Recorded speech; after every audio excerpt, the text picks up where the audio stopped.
Hey y'all, in honor of us going to the Rise Business Conference this week, we wanted to throw back to one of our favorite episodes with one of our favorite people, Mr. Dave Hollis. Dave Hollis is the CEO of the Hollis Co, the co-host of the Start Today morning show, and just happens to be co-creator of the Rise Business Conference. We hope y'all enjoy. Hi, I'm Brandon. And I'm Megan. For years, we were stuck in a rut, always complaining that nothing ever changed for us. And then we realized if we wanted to improve our lives, we had to put in the work.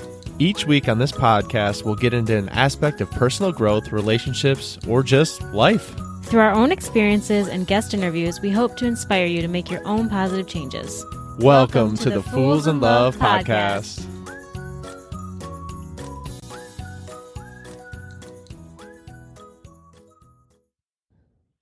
Guys, today we are so excited to have Dave Hollis on the Fools in Love podcast. Dave is the CEO of the Hollis Co, a dad of 4, and his wife just happens to be Rachel Hollis. Dave left his job at Walt Disney to come alongside Rachel to pursue their calling of giving people the tools they need to make lasting changes in their lives. Together, they truly do it all. Writing books, doing their Instagram and Facebook daily show live, putting on conferences, podcasts, all while raising a family and keeping their marriage strong. Welcome, Dave. Well, thank you for having me, Megan and Brandon. Absolutely, Dave. We're so happy to have you here today. And we really love following you and Rachel's journey. And it's really so funny for us because how we were introduced to you is I just happened to be on a random Target trip. And there I saw Rachel's face. And I grabbed the book on a whim for Megan. And it kind of just went from there and opened us up into a whole new world. Wow. That is the least conventional journey to hanging out with us in cyberspace, but I love that that's the way that it happened. I remember Rachel filming the Target wall video in the living room of our house, yelling and screaming at the humans who were walking through the store. I'm glad to hear that it got your attention. Oh, that might have been the one where she was pushing a cart and talking about ridiculous things. But either way, good work on being persuaded by her and for having us become virtual friends. Oh my gosh, yeah. From after reading your book, I was like, Brandon, you really need to listen to this Rise Together podcast that I found after I finished the book, because I feel like you could really identify with a lot of the things this dude Dave is saying.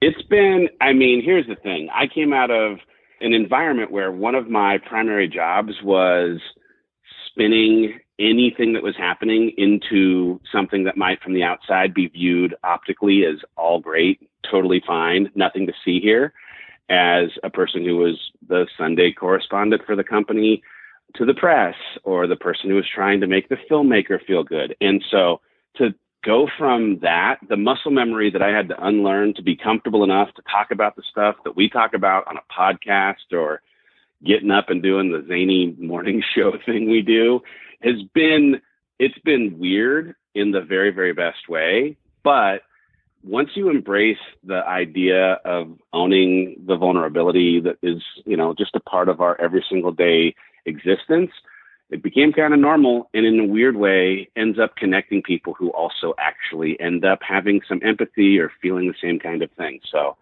hopefully it's also putting tools into people's hands, especially guys that might not necessarily self-identify as wanting to, reach for something that might help them grow, because it's a little entertaining first and then maybe a little bit of teaching opportunity second. But we love doing it. It's fun. Yeah, and I think one of the things that really drew me in to you personally was the fact that you talk so openly about your struggles and getting on the path to where you want to be. And as men, a lot of times it's hard to open up like that and identify. But when you have someone that is out there in the public eye, completely open like you were, it just meant so much to me, and allowed me to be in a place where I knew that I could open up and I could strive for more. And so what I wanted to do is, for some of the people that may not know your story, could you just give us a little bit about your journey and kind of what brought you to this point? For sure. So I work now with my wife at a company that we have vainly named after ourselves, the Hollis Company. But before, about a year ago, when we started this venture together, I lived with my family in Los Angeles. We have 4 children. One is 12, one is 10, one is 6, one is 2. That's a lot of kids. We, at the time when we were living in Los Angeles, each had careers that were separate from each other. She'd spent 15 years worth of time building a media company that had a bunch of different lives through the evolution of who she was becoming as a woman. The company kind of morphed as she morphed and grew as she grew. And at the same time, I had worked in media for kind of the entirety of my adult life. I started at Fox. I then went to an agency where I repped talent. I went into a grassroots marketing gig. I then ended up at the Walt Disney Company. And for 17 years, I worked in the studio business, the movie business. And for the last 7 of those 17 years was the head of sales for the theatrical side, the movie theater side. We make movies. We sell movies to movie theaters. They put them in theaters. My job was selling movies to theaters, which was a really, really great job and created experiences that I'll have memories of for the rest of my life. But that at the same time, Rachel's business had grown into this place of being very, very much at the cusp of tipping into something fantastic and great. I was selling Star Wars and Avengers movies to movie theaters that would literally go out of business if they did not have them. So selling them wasn't that difficult. Either of you could have sold them. And that it wasn't that difficult, at the same time that it felt like there was so much opportunity to do this good work with my wife, we made a choice. Bizarrely, and what looks like really good instinct now, before Girl Wash Your Face came out. So about 2 years ago, we made this decision. We impulsively bought a place in Austin, Texas, to create some leverage for me to approach the Walt Disney Company about leaving. We made the plans to go as of June of last year, and the last year has been a drinking from a fire hydrant kind of experience with every single high you could imagine, and a bunch of really hard and at times overwhelming stuff as we experience the fun and challenge of working together, the fun and challenge of a faster paced existence with some of the successes that have happened, and a lot of excitement about what the opportunity to do the work together to try and put tools in people's hands that if they use them, it might change their life means as we grow a company that when we got here in June of last year had 6 humans working at it. And that today we're moving into our new offices tomorrow. We have 25 people working in the company, which is a lot of new people in a short period of time. That makes it, like I say, very much exciting and a little chaotic. So oh my gosh. Fun. Oh my gosh. That's so exciting. And congratulations. That's awesome. So thank you. You're welcome. So how do you take that first step? Because we believe that so many people know deep down that they're not where they should be in their life, but because of fear, or maybe just even because they've been doing it for so long, like you said, 17 years, they just feel like that's it and they can't do anything else. So how do you get from there, that feeling of this is just what I do, to being able to take that first step or that leap of faith out? Well, for me, it was a combo platter of 2 things that converged at the same time, maybe even 3 things. But I was in this strange bridge from my 30s to my 40s, where I was really asking some bigger questions about purpose, the reason and meaning of life, what God has, in store for me, or why this potential that I have inside of me exists, and why it was or wasn't, and it wasn't at the time, being fully utilized, and what I needed to do about it. And I had a providential spa moment, a moment where my kids and I, on the regular, would be out back. They got to ask me any question at all. And one of the questions that my middle son asked was what my greatest fear in life was. And he was looking for something gross. And I told him not living up to my potential. And I knew it, but it wasn't a thing I was thinking of, and it just fell out of my mouth. And it created a sense of urgency for fixing a thing that I'd kind of just become really accustomed to, and that was certainty.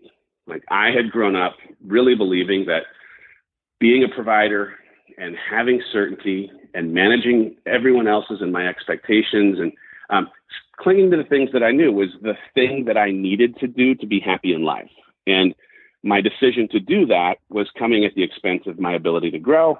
And if you're not growing, you are definitely not going to be able to feel this kind of fulfillment that you want, and certainly not be able to tap into the potential that you want. So I had some urgency, and the urgency was multiplied by the second thing, which was my discontent of getting A grades, but not having to study at work, my discontent of not feeling challenged in the absence of really truly being able to fail, not really growing.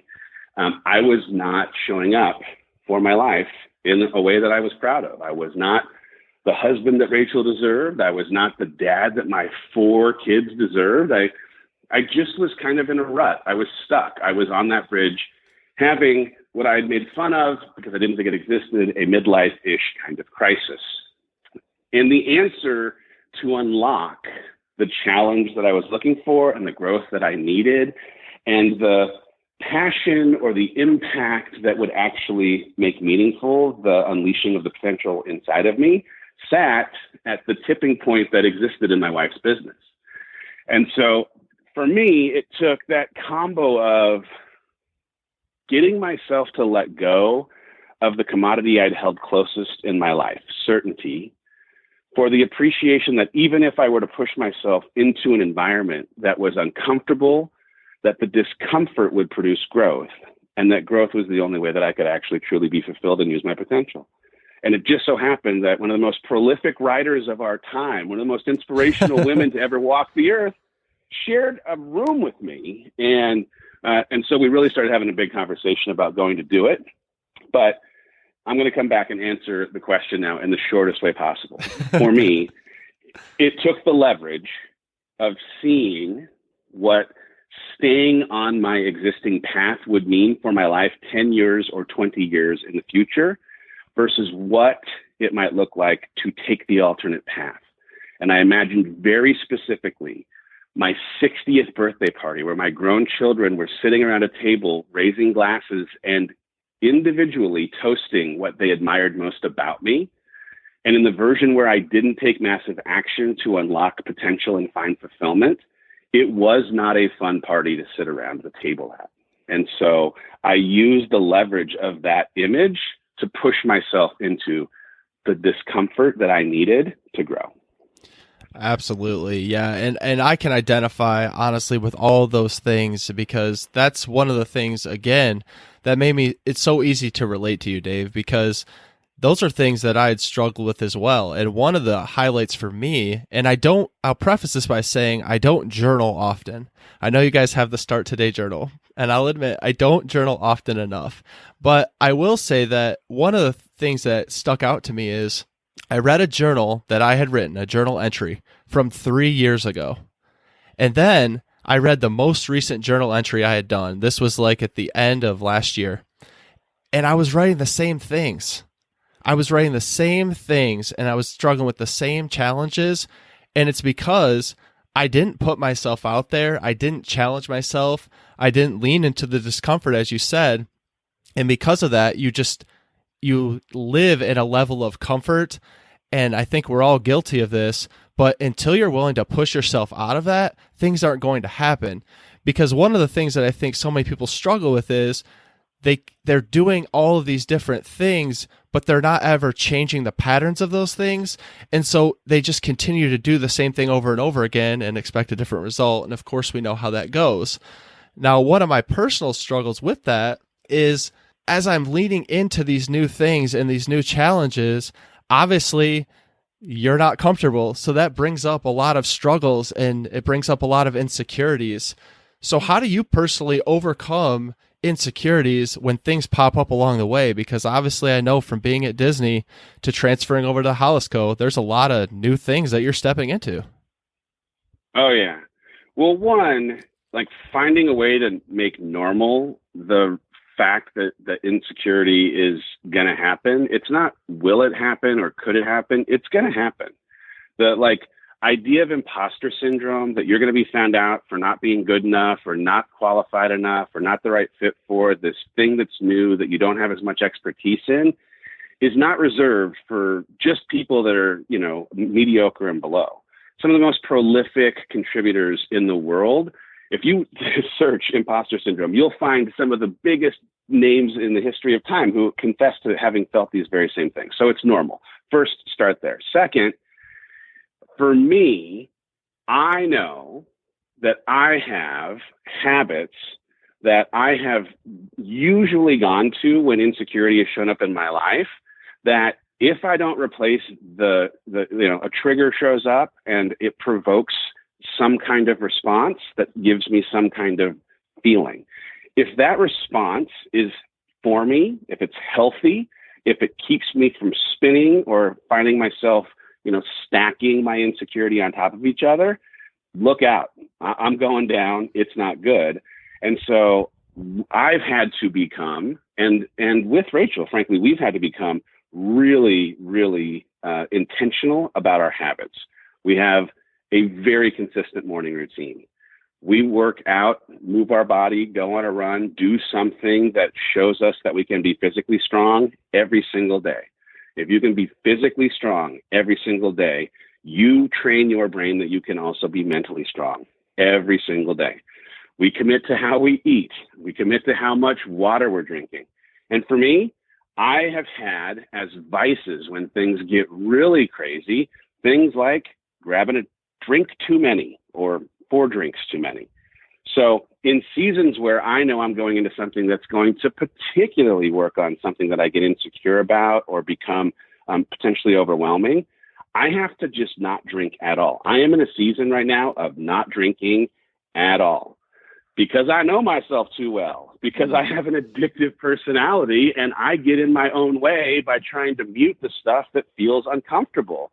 But we got too much stuff to do for me to mute the uncomfort, the discomfort, separate from, and this is the next really important point, my friend Brendan Burchard says you have to honor the struggle, right? Like if you're resorting to things that would mute the discomfort, you won't feel the fruit that comes from the journey. The entire point of putting yourself into this posture of discomfort is the same reason why you go to the gym and break the muscle down. You can't build the muscle unless you break it, and you can't grow into who you're meant to be unless you are present in the struggle. So if I'm leaning on drinking or leaning on putting on headphones and playing video games or leaning on going on long runs or leaning on whatever my coping mechanism is, I'm not present in the struggle. And the point is the struggle. And the more you can get your brain to appreciate that the point is the struggle and change the narrative you've given around the why for you to have to feel uncomfortable, the more that you'll look for it and embrace it. And if you're not feeling it, pushing yourself even further, dreaming even bigger dreams or finding things that are even further outside of your comfort zone and saying, all right, it's time to go there. I got to grow.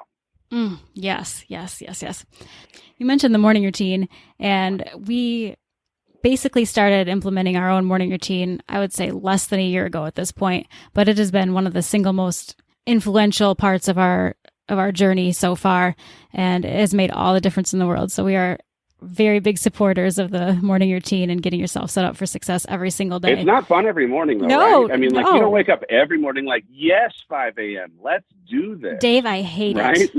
I hate it.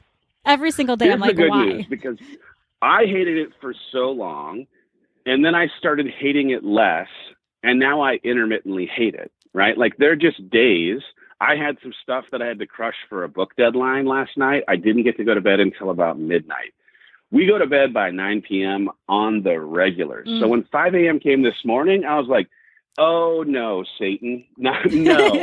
But here's the thing. If, like you've just said, my identity is a person who has a morning routine. I get up at 5 a.m. When 5 a.m. comes, or whatever your time is, you get up. And on the days that you don't want to, you do it anyway. And once you get into such a habit that that's just the thing you do, it doesn't occur to you on Saturday morning to sleep in. You're up. It's just the way that you start your day. It's just the way that you create the energy as the power plant to fuel your body for the balance of the day. You got to have a really great morning routine. Yeah, for sure. So Brandon and I work together on 3 different projects, and I know you guys work you and Rach work out together on a million different things too. But let's talk about that for a second. So we find that working together, we love being able to like lean on each other and have that strong support system just built in. How do you guys make sure that you're there for each other as you continue on your mission? Well, we hang out every single minute of the day. No, I mean, that's part of it. Like proximity truly is allowing in real time I've got an idea. What do you think? Oh, no, that's a great idea. But what if you were to thing that happens in great work environments happen way more fluidly and frequently. And it's fantastic.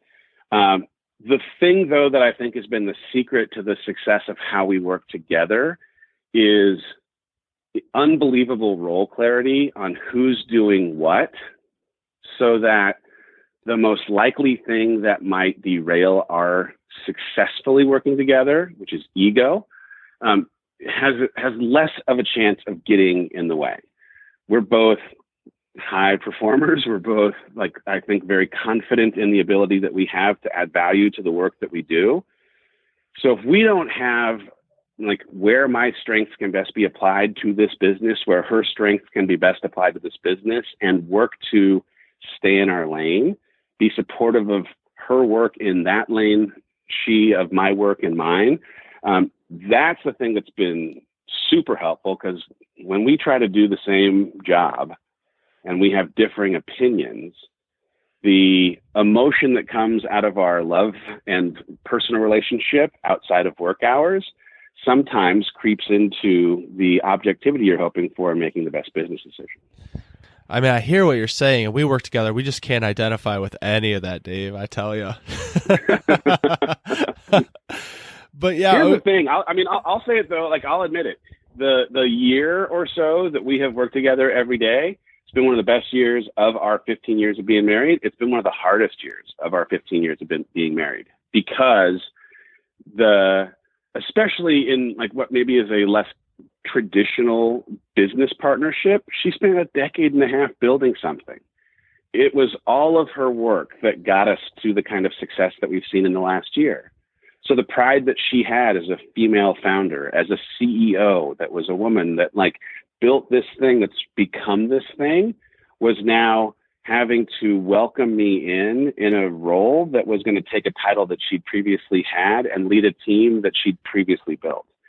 And so I try to be really conscientious of acknowledging that the success that we're seeing is the handiwork of her decade and a half of sweat equity, but also we're trying to be self-aware of the reality that she has had a way of doing things for such a long period of time that my new set of eyes coming in, even if it might be what's best for the business, may be emotionally difficult for her to see because of the way she's always done things. So we try to be as honest about it as possible. Frankly, we've had a crazy commitment to radical candor that was a byproduct of some work I was doing at Disney just before I left. But we've really committed to, if we have some beef, we are dealing with it respectfully in real time, or as near real time as possible, which means we have waded into and had more hard conversations about getting to the why of what it is that's bothering one or the other of us than we've ever had in our relationship, which, sometimes on date night makes for, a little more of a therapy session than casual conversation.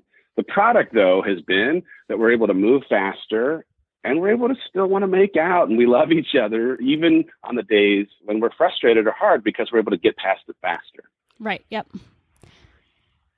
So we have 2 kids, and we already feel like our hands are just totally full with them and our jobs, because we're working an 8 to 5 and then doing the podcast. And then I have a little blog on the side. But you guys have 4 young kids. How do you make the time to go after your dreams like you guys are so hard and still be a present parent? Give us the secrets. Well, it's about being really intentional and deliberate with the time that you have. So we have a standing 6:30 dinner hour that every single night we sit around the dinner table. There's no technology. Everyone goes around and talks about the highs and lows of their day. There's some routine in that. there's one of us taking the kids to school every single morning. There's one of us putting the kids to bed each night with, a story or a conversation every single night. Like, they're getting their time with each of us individually. We're having some communal time. And during the week, that might be all they get. And frankly, it might be all that they kind of want or need. And then the weekends, it's about, all right, a little bit of dividing and conquering during sports seasons, if I'm going to be honest, because all of these games seem to stack on top of each other. But having a parent in the stands cheering along if someone's trying to hit a ball or kick a ball, and then, doing something outside. We moved to Texas in part because of wanting to live on a piece of property that was bigger and didn't cost as much. And so we have a big old yard where we can shoot a basketball in the driveway, kick a soccer ball in the field, or chase each other on little bikes, around the garage, and doing those things, that's about being intentional, though, with it being a priority, for how we want to show up and spend time with them. When travel or work becomes a thing that has to take a little more of a priority, we have help. I mean, we ask for help. We have, my niece lives here in Austin with us and is, always around to be able to be a family face, but we have a nanny, and she's rad, and she's a part of our family and is here every single day, is my 2-year-old daughter's very best friend, and knows where the trampoline park and the rock climbing wall and the frozen yogurt place is. So, it's a, thing that we have to be really intentional about in terms of where and how we spend our time, but also we're on a mission to change the world, and we can't do that without the help of the family and community that we have to bring in here to also help us with the kids as we go do the work.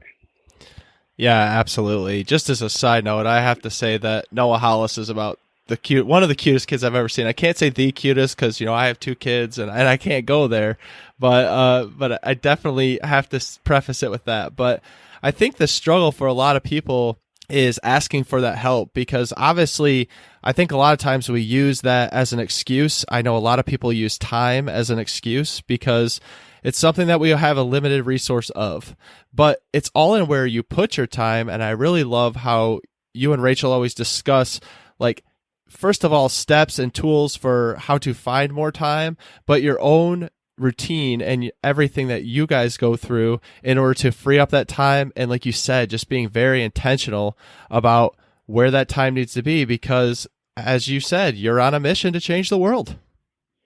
Well, here's the thing. And if you want to send an angry email, I'll give you an email box we don't open. We are, I'm joking. My wife in real time is modeling for 3 boys and a girl that a woman can have ambition, can be as much a boss as anybody else, can truly have wild, massive global impact. And that's something that I want them to grow up never having to think twice about. That a woman can or can't do certain things is never, hopefully, a thing that the kids that live in this house will ever question. That their parents have ambition for chasing big dreams is a thing I'd like to model for my kids, so that they grow up never thinking that having ambition to chase big dreams is a thing that they ought to question. I want to model believing in a mission so much that you'd work as hard as we have to sometimes, so that when they find that calling on their heart, that it never occurs to them to do anything but chase it with just, everything in their being. And so, are there times when, man, I wish we could spend a little bit more time? For sure. But I also, I have so much confidence in the quality of the humans that we're raising here, the fact that they've never had any other experience than this, and the kind of modeling that we're doing, that it works for us and it's working great. But it might not be the thing that works for the person who's listening. And that's completely okay, because I think every single person is going to have a little bit of a different experience in how they want to try and raise their crew. I think the question that I'd ask, the bigger question is the the rationale that you're using, I didn't want to use the word excuse, but it's the rationale of not pursuing a thing that could have impact because of what it might do to your kids, actually serving them. Right. And I think it's a great thing. You should spend as much time as you can with your kids. But if you are teaching your kids that you are going to, instead of fully living into who you could be and the impact that you could have on this world, make sure that they see you at every single school volunteer opportunity, that might be your calling. And if that's your calling and that's how you feel full and that's how you think you are serving best, awesome. But if you're doing that because of a guilt that you have, that you might be judged by the other moms in the PTA, or that your kids might resent not seeing your face every day, I'll argue that they might end up resenting. They will never use that word unless they're sitting in therapy, that you didn't actually pursue the calling of your heart because that was the model that they needed to see. Right, right. Like other children in our daughter's preschool class think that grandma is mom because how much mommy doesn't show up. But like you said, I mean, that's a choice we're making because we know that our kids need to see me working and me tackling the things that are important to me. And yes, I'm available at 5 p.m. and yes, I'm available on the weekends, but I can't do preschool pickup and drop off. And that's just going to have to be how it is. So we totally get that. How lucky for your preschooler to have the model of someone pursuing their dreams and a caretaker who affords them and provides them the kind of love that they need. That is a luxury. That's amazing. That's to be celebrated, not, in any way something that anyone would have to try and explain. And it's tough because we live in a society that has, I would argue, because of just a little bit of the history of gender norms in this country and others, put certain expectations on the place that certain people should or shouldn't be. And I don't know. I think it's 2019. We can change that narrative if we keep having a healthy conversation about the why. Amen to that. Amen to that. So for someone out there with just no clue about how to find their passion, what advice would you give them on how to discover it? Because I know you can do a Google search, but how do you find something that you're passionate about? I know it's something that I've personally struggled with as well. Well, I've gone through periods of being on that journey and not finding the right answers. And the places that I have always gone back to that have helped me get closer have been impact or service oriented. And so my first piece of advice would be, if you're stuck and you don't know what to do, show up somewhere. Show up at your church, show up at your community center, show up at the old folks home, show up at, I think you have to call it a senior citizen center, show up somewhere and connect with someone who can benefit from you being in their life and see if there isn't something that is pulled on threadwise that leads you to a passion that you want to chase. I've had the opportunity to be an ally or advocate for a variety of different groups when I was back in the Walt Disney Company. And it really, it showed me how much I liked using the talent I had to try and pour into other people. And when the opportunity to work with my wife in a company that was with its mission statement, putting tools in the hands of people that if they use them, they can change their lives. The idea of creating things that could help people change their lives makes you want to get out of bed in the morning. So I start with how can you serve or have impact? Because what you're asking is what's your why? Right. Why am I here? What is my purpose? Your passion and your purpose, your passion and your why are connected. And you want to know, what will it all matter? Will it all matter? I did this live stream this morning. I was talking about this crazy Dwayne Wade retirement commercial. Yeah, I mean, if you want to cry, okay, so you saw it. But I keep on thinking there's this amazing commercial that's about these people who he affected during the course of his career that bring him these symbols of the impact that he had for putting up on the wall with all the other things that he collected at the end of his career. And I like the question that I ask when you're wondering about your passion is what trophies, what representation of impact would you hope that people might hand you at the end, and work backwards, right? Like if you want to be the person that can bring joy, can help cure this, can work on ending that, and it might be, I've been given these hands and these hands can build things and I want to build things. You can see yourself as a person who puts boards together for a house or a person who creates a home, right? Like it's a little bit of how you decide to kind of let the narrative play out in your head. But that end, like if you can envision the end of how you want to be recognized when your journey's through, work backwards and ask, like, what's my why that gets me from where I am to that vision? Definitely. Yeah. We always say, like, you have to be willing to think a little bit outside of the box too, because let's say you like to teach. Well, that doesn't mean you have to be a teacher. There are a million ways you can teach somebody and not be like a teacher in an elementary school. 100%, for sure. I mean, I'm definitely coming out of an experience where, because of how much growth has come when I let go of the person I thought I needed to be for society, for my peers at my company, for the industry I worked in, for the parents who raised me to chase achievement. Like once I was comfortable to step away from an identity that had been assigned to me in my mind by others and just look at what I wanted to do for me, well, that's freeing. Because I think a lot of times when people are stuck not knowing what passion to pursue, it's because they're asking if their dreams are going to make other people in their life uncomfortable, if their dreams are acceptable in the eyes of their husband or wife, if they're allowed to dream something this audacious, if they can really pursue that thing they loved to do when they were little, because is that really a job? And the answer is, if you find joy, if you get passion from it, like Rachel, when she's talking to women, a lot of times will like have this moment of like, I feel like I've lost myself. And she always will ask them, who were you before you were his husband or their mom or the coworker? And when you get back to the core of who you were before, if you're a man, who were you before you felt like you had to live up to this definition of masculinity, before you had to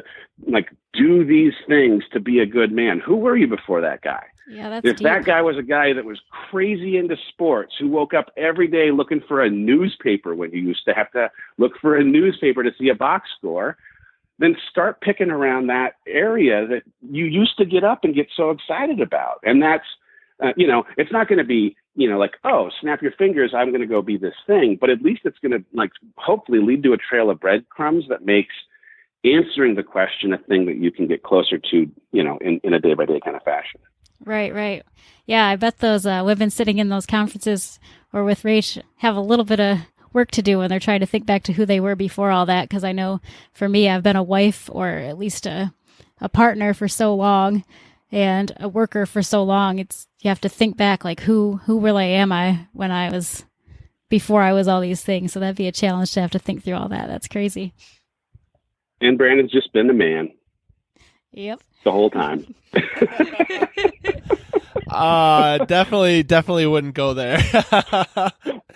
But one of the questions I really wanted to ask you is if you could give your younger self just some advice, because I always think back and I posted a picture on social media the other day of me and Megan a very long time ago when we were babies. But I thought about it then, and it was like, if you could tell your younger self something, if you could give your younger self some advice, now that you are where you are and you've seen how it's played out, and I know you're still in the middle of it, what advice would that be? So it's two things. I mean, the first is 100% to recognize that nobody cares what I am up to. Literally no one, even you guys, no one. I mean, like we all, it's humanity. It's not a negative thing. Care about ourselves. And the worry of what others might think of what we're doing or how what we do may or may not affect, like that is a thing that holds back people getting from where they are to where they want to go, or getting from who they are to who they need to be or want to be or who God wants them to be.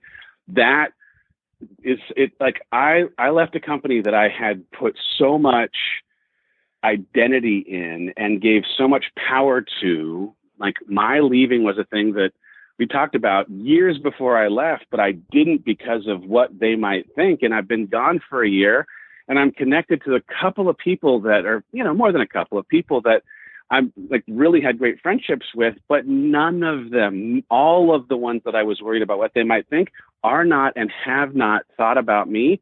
And that's not an indictment on them being bad people. It's that they're human, and human, you human, me human, we're all worried about ourselves. So that's one. The second thing is that I would have really tried to convince my 20-year-old self to care about health. I am going to have my most prolific years in the next 5 years of my life.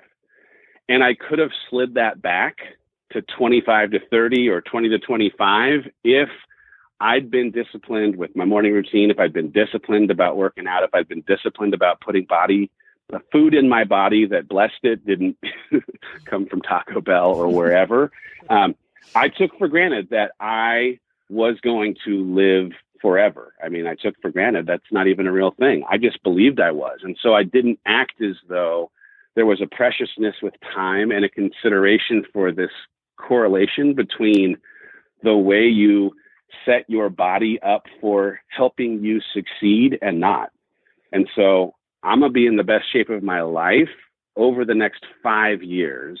And if I had known that that would have been a thing that would have been easier to do with a different metabolism and better everything when you're in your 20s, I accomplished a lot. But I think if I could go back, I'm like, geez, you could have accomplished so much more if you were healthier, if you were more considerate of getting up and starting the day with great habits, if you didn't have the vices that you gave into, like all of that stuff. So don't worry about what people think and care about your health, young Dave.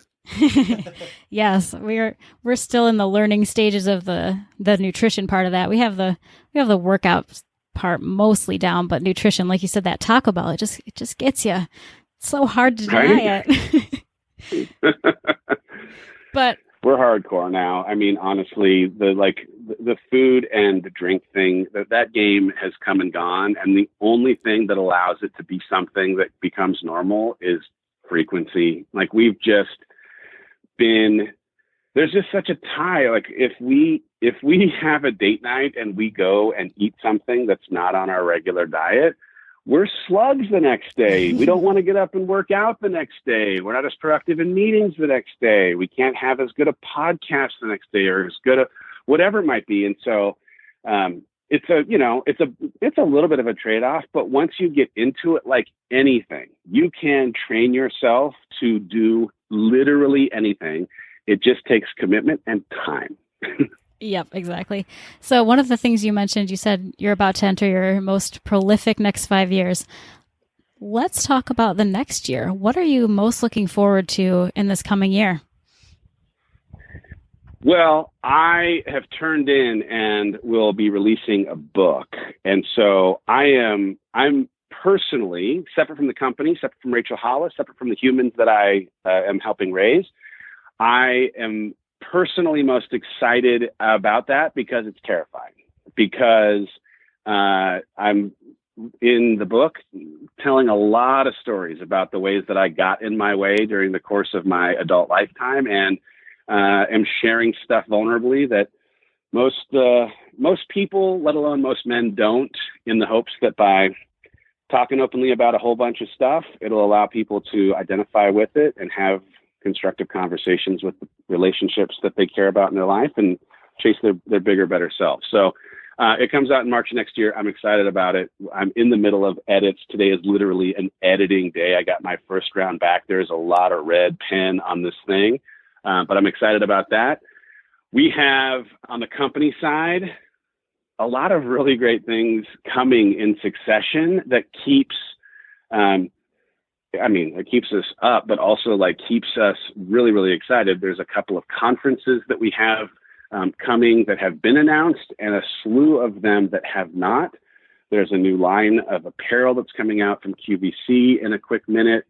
There's a whole bunch of fun announcements coming in the media space with big partners that I am excited about, in part because we're going into some places where, as much as we've kind of been witness to what can happen, have never ourselves worked in them. And so, again, it's like, hey, let's push ourselves into some places that are new so that we can be excited by and grow from some of what is, exhilarating and some of what is terrifying about a new place to teach.